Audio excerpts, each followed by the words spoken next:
Dağda arnasına hoş geldinizler. Bugün biz elektron konfiguratsiyasını жазамыз. Ұбытқа дайындалғанда бірінші 36 элемент үшін конфигурация жазу керектігін мақсат бар. Соны енді қарап шығайық. Алдында біз квант сандарын қарастырдық, жалпы электрон конфигурациясын қалай жазу керектігін көрдік. Енді оны жазып көрейік. Бірінші элементіміз ол бізде сутек. Сутекті бір электрон ғана бар. Сондықтан конфигурациясы 1s1. Сіз өзіңіз жазып көріңіз.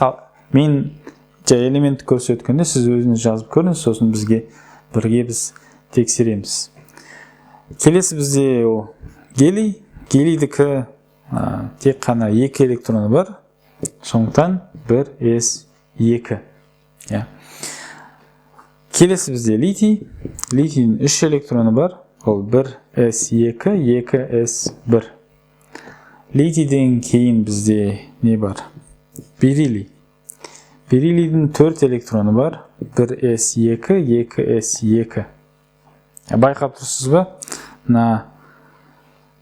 Электрондар қай жерде орналасқаны, ол бізде элементтің периодтық кестеде қай жерде орналасқанын көрсетеді.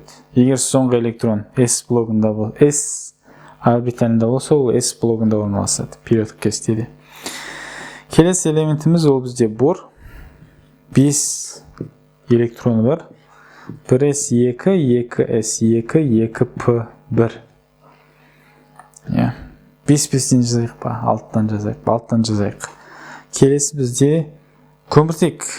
Көміртегім 6 электрон, 1s2, 2s2, 2p2. Бірінші 6 элемент. Ары қарай. Көміртектен кейін не бар? 7 электроны. 7 электроны бізде азот. 7 электрон, 1s2, 2s2, 2p3. 2p3. Хунт ережесі бойынша бір-бірден орналасады. 1-1-1.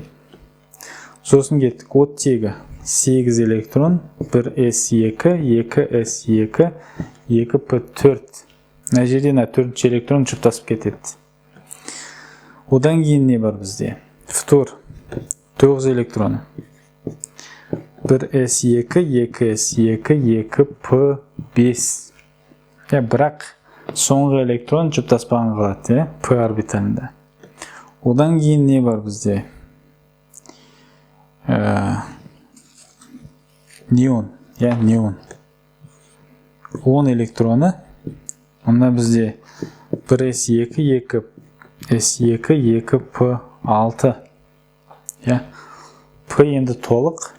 Электрон мұнда сыймайды. Енді біз келесі деңгейге өтеміз. 3-ші деңгейге. Ол бізде 11 электрон натрий.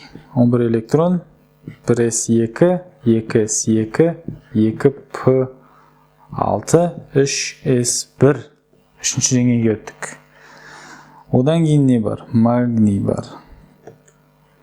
12 электрон 1s2, 2s2, 2p6, 3s2.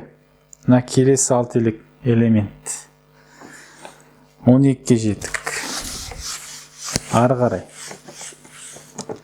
13-ші элементіміз ол бізде алюминий. 13 электрон. 1s2, 2s2, 2p6, 3s2, 3p1. Одан кейін не бар? Кремнийіміз бар. 14 электрон. 1s2, 2s2, 2p6, 3s2, 3p2. 15-ші элемент ол бізде фосформа. 1s2, 2s2, 2p6, 3s2,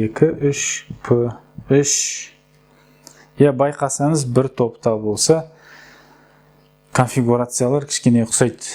Тек өзгергені ол сан. Мысалы азот P-ның үстінде мына жерде 2s2, 2p3. 16-шы бізде ол күкірт 16 электрон. 1s2, 2s2, 2p6, 3s2, 3p4. Одан кейін 17 элемент. Хлор ма?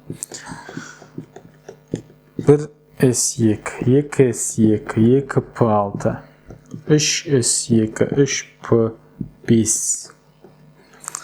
Ал енді мен кальцийға дейін өткізіп жіберем. Кальций ол бізде 20-шы элемент, 18, 19, 20. Өзіңіз жазып көріңіз. Астында видео астында пікір жазғанда жазып көріңіз. Сосын көрейік, тексерейік. 21-ші элементке өтіп кетейік. Ол бізде 20, ол бізде скандий ма?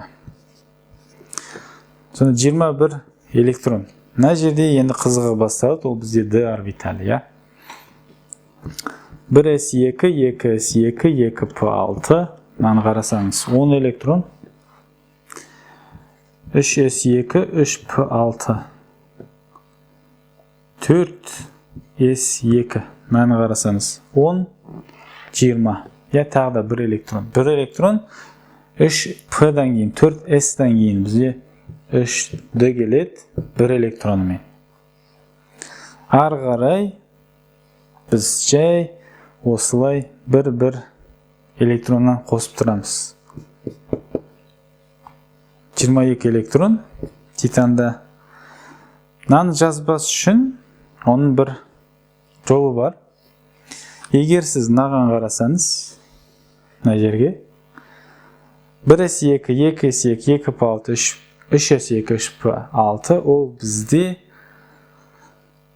аргонға сай келетін электрон конфигурация бірдей. Аргонды көрсетеді. Сондықтан мынаны қысқартып, біз жай осылай жаза саламыз. Аргон. Демек, мынау ол аргон, Одан кейін 4s2, 3d2. Енді осылай өзіңіз жазып көріңіз, қандай элементке дейін.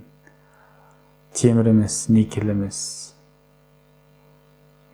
Цинк, сол жаққа дейін жазып көріңіз. Көрейік. Мен ары қарай жалғастырайын. Мырышқа дейін жазып болсаңыз, тексеріңіз. Мырыш 30 электроны ішкі деңгейлерін жай аргон деп айтуға болады. Сонда бізде 4s2, 18 электрон, 20 электрон, тағы да 10, ол бізде 3d10. Ол D блогындағы ең соңғы элемент. Одан кейінгі элементтердің бүкілі 4p-ға кетеді. Мысалы, галлий 31-ші болса, солай аргон 4s2, 3d10, 4p1. Ары қарай дәл солай мына алюминий сияқты, келесі демек кремний сияқты 4p2, 4p3, 36-ға дейін өзіңіз жазып көріңіз. Ал осы сабақта біз видео сабақ дейік па? Бірінші 36 элементтің конфигурациясын жаздық. Егер сұрақтарыңыз әлде болса, пікірге астына жазыңыз. Видео көргеніңіз үшін рахмет.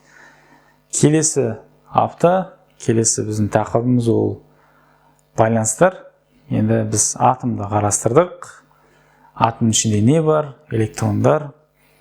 Қалай оны жазуға болады? Конфигурациясы қандай? Орналасуы қандай? Реті қандай?